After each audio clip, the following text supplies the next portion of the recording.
Buenos días. Mi grupo de trabajo hizo una investigación sobre el método de muestreo aleatorio simple. El grupo está compuesto por los compañeros John Pérez, Luis Niebles y quien les habla, Juan David Cardona. Entonces vamos a empezar a hablar un poco sobre este método, ¿cierto? Entonces, ¿qué es el muestreo aleatorio simple? Es un procedimiento de muestreo probabilístico que da a cada elemento de una población objetivo y a cada posible muestra de un tamaño determinado la misma probabilidad de ser seleccionado. ¿Qué quiere decir esto? Que el muestreo aleatorio simple es la técnica base de muestreo donde seleccionamos un grupo de sujetos, o sea, la muestra, para el estudio de un grupo más grande, o sea, la población, y en este momento es donde todos van a tener las mismas probabilidades de ser elegidos.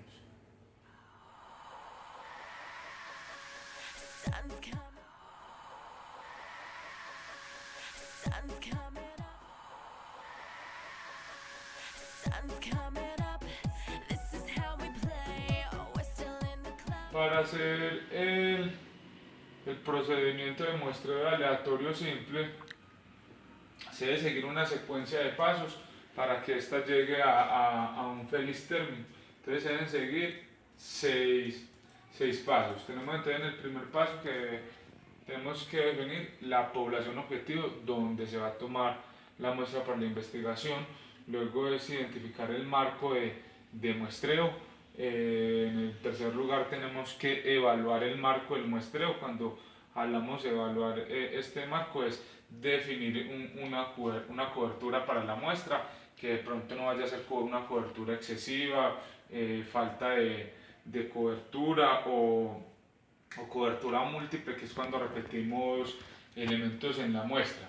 En cuarto lugar tenemos asignar un número único a cada elemento de la trama o población. Luego tenemos que definir el tamaño de la muestra. Esto quiere decir pues que es cuántas cosas queremos que tenga, cuántos elementos debe tener la muestra. Y por último, entonces ya debemos seleccionar al azar un número específico de elementos de la población que sea igual al tamaño de la muestra, ¿cierto? Para elegir el número de elementos de la muestra tenemos algunos métodos muy conocidos. El primero es el método de balotas o lotería, que como su nombre lo dice, es simplemente a cada elemento de la población asignarle una balota y empezar a sacar hasta que alcancemos el número de la muestra. El segundo es la tabla de números aleatorios, que funciona más o menos dándole un número a cada elemento de la población y ubicarlos en una tabla similar a esta, donde posteriormente el investigador va a empezar a elegir números desde ahí, seleccionándolos ya sea de forma horizontal o vertical, hasta alcanzar el número de la muestra que definimos. O también, bueno, este último, de la tabla de números, no es muy recomendable porque se vuelve muy tedioso para el investigador y no sirve porque sería muy complicado para muestras muy grandes, ¿cierto? Y por último tenemos el azar, que lo manejamos más bien con softwares y con programas en equipos de cómputo, donde el investigador ingresa a la población y por medio de software, tablas dinámicas y todo eso, elegimos cada uno de los miembros para la muestra.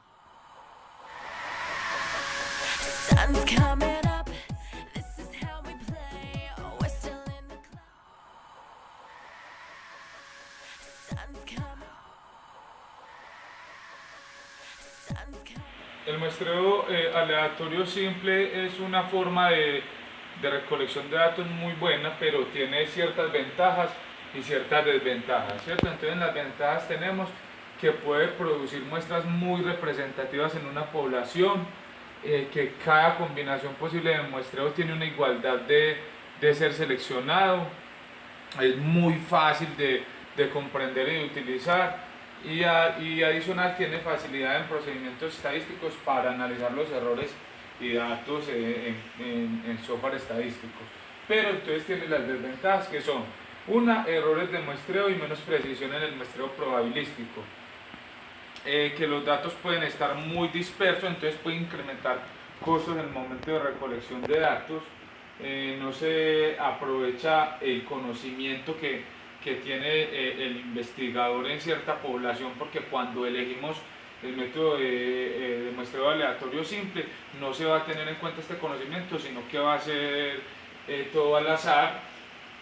No se pueden incluir subgrupos de población con intereses particulares por lo mismo, porque esa selección es al azar. Y la más importante que diría yo es que esta no sirve para muestras muy grandes. Entonces estas son las ventajas y desventajas que están como equilibradas en una balanza. Entonces muchísimas gracias, yo los dejo a continuación con mis compañeros Johnny y Luis para continuar con la explicación del tema. Un feliz día.